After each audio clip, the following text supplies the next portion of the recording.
Graça e paz, Clube da Bíblia, bom dia. Passando aqui para mais uma aula do livro de Bereshit, livro de Gênesis. Agora vamos falar um pouquinho sobre o capítulo 25. É importantíssimo nós estudarmos o livro de Gênesis, porque o livro de Gênesis é o princípio, é o começo de tudo, para entender a origem da raça humana, depois para entender também a origem da nação de Israel. E estamos nessa parte, nessa etapa deste estudo do livro de Gênesis. Para você depois entender os outros livros, é importante você entender primeiramente o livro de Gênesis, o começo, a origem de tudo. Nós falamos aí na aula passada do casamento de Isaac e de Rebeca.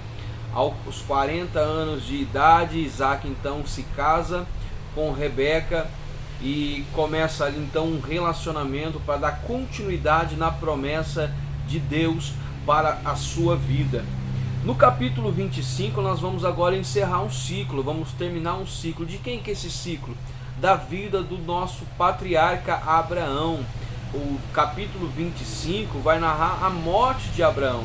Olha só, começa assim: depois que Sara morreu, Abraão então fica viúvo, né? E ele casa novamente. Abraão casou-se com outra mulher chamada Quetura, e ela lhe deu os seguintes filhos: Cirã, Joquissã, Metã, Mediã, Isbaque e Suã. Ou seja, deu mais 6 filhos para o patriarca Abraão, aquele homem velho, né, que era chamado de velho, que era pela sua esposa. Já sou velho de idade para ter filhos. E primeiro filho então vem aos 100 anos de idade. Primeiro não, o segundo, né? O segundo filho vem ali aos 100 anos de idade, mas era o filho da promessa. E depois ele se casa novamente e tem mais 6 filhos com a sua concubina, a chamada Quetura. E a Bíblia vai dizer assim, lá no versículo 5, que Abraão deixou tudo que tinha para Isaac, mas para os filhos de suas concubinas deu-lhe presente ainda em vida, e enviou para longe de Isaac, para a terra do Oriente. Então Abraão, após a morte de Sara, se casa com a sua concubina por nome de Quetura e tem mais 6 filhos. E olha só que interessante, a promessa estava para quem? Para quem Deus delegou a promessa depois de Abraão? Para Isaac, o filho, com Sara. Era ali que sairia então a linhagem de Israel. E da mesma forma que Abraão fez com Ismael, o filho da egípcia, que mandou ela embora, que aos nossos olhos parece uma crueldade, mas nós temos que olhar com o olhar de Deus também, que ali ia atrapalhar o projeto de Deus, como até hoje traz consequências para a nossa geração, para gerações passadas também trouxe. Abraão despediu seus filhos, mandou eles para longe de Isaac, para Isaac estar sozinho ali em Canaã. Deu-lhes presente, mas a herança ficou para Isaac, porque Isaac que carregava a promessa de Deus. E Abraão então viveu 175 anos, lá no versículo 7. Morreu em boa velhice, em idade bem avançada, e foi reunido aos seus antepassados. E os seus filhos Isaque e Ismael o sepultaram na caverna de Macapela.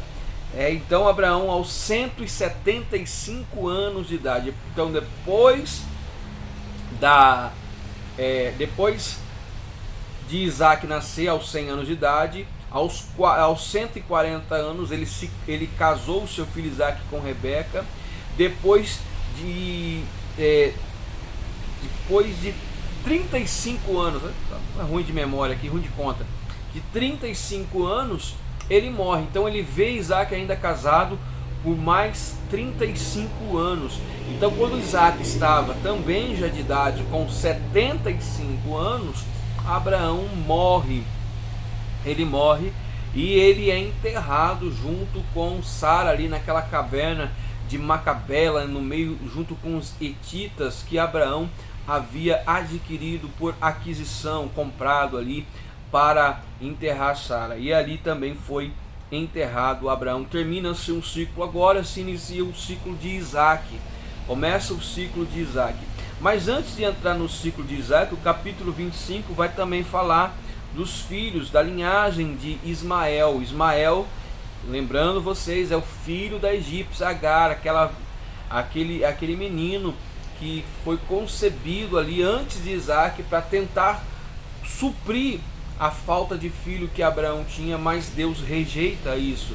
Só que Deus faz uma promessa também para Agar e para Ismael, que dele faria uma grande nação, que dele faria um grande povo. Então Ismael também aqui nesse capítulo 25 vai contar um pouco da sua genealogia, e lá no versículo 17 está dizendo assim: Ismael viveu 137 anos e morreu e foi reunido com seus antepassados.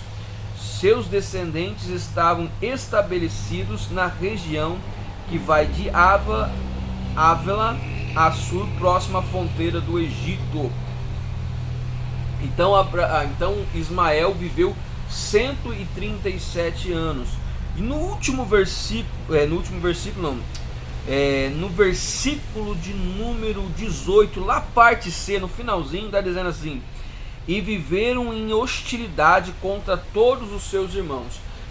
Toda a descendência de Ismael, a sua vida inteira viveu em guerra com os descendentes de Isaac. Seus próprios irmãos viveu em guerra. Até hoje, essa nação que está estabelecida ali entre o Egito, entre o Catar, Dubai, né?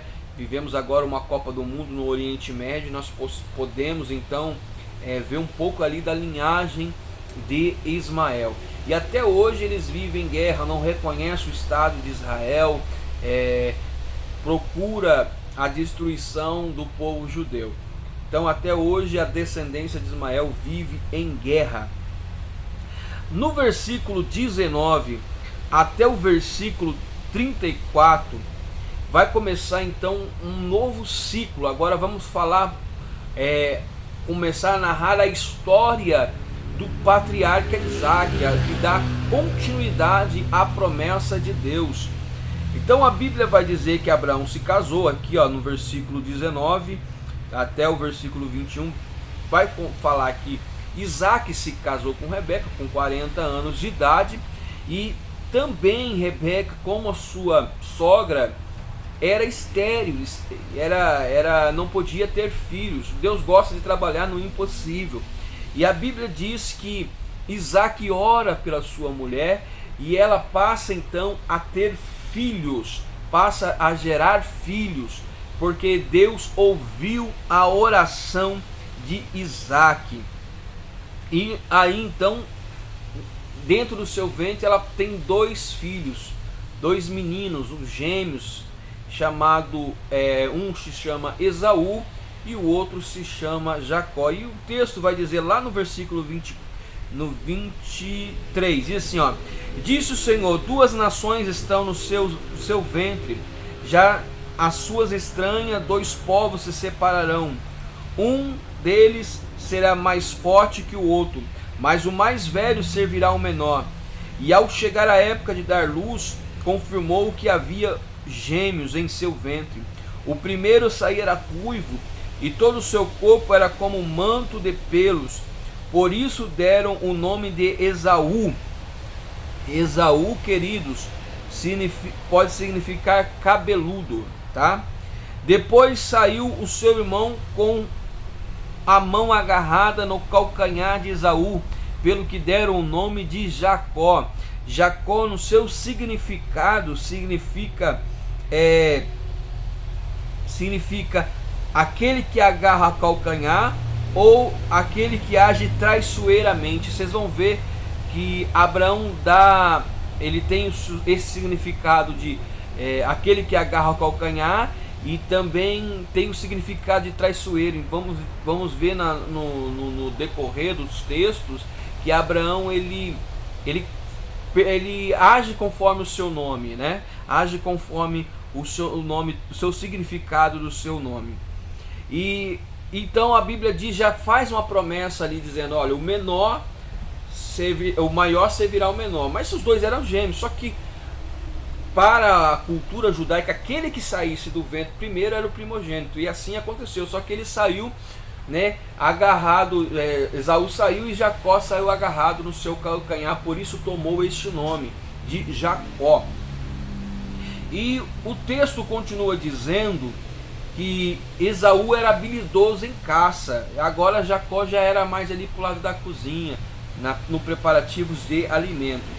E certa vez, no versículo 29, certa vez Jacó preparava um ensopado.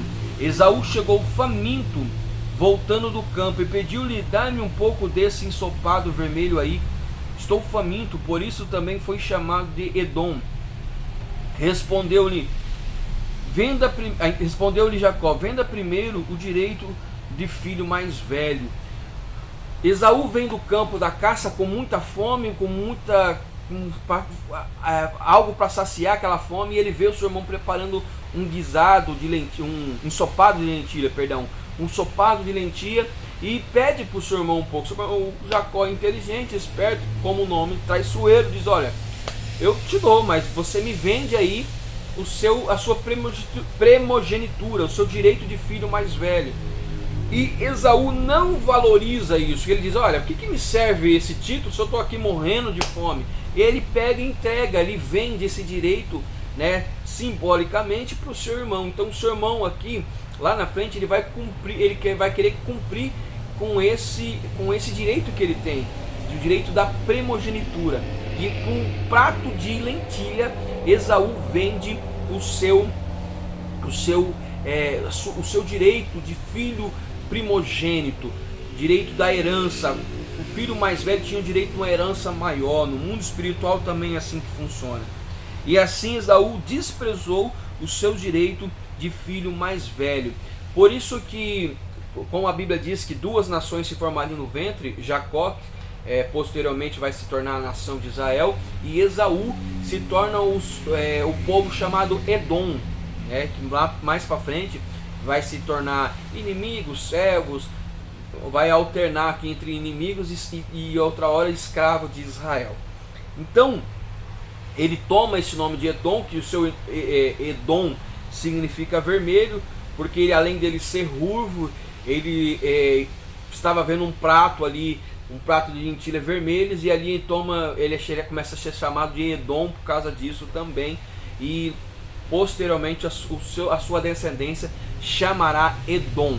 Tá bom, queridos? Paramos por aqui, voltamos no próximo vídeo falando ali então do capítulo 26. Deus abençoe a tua vida no nome de Jesus.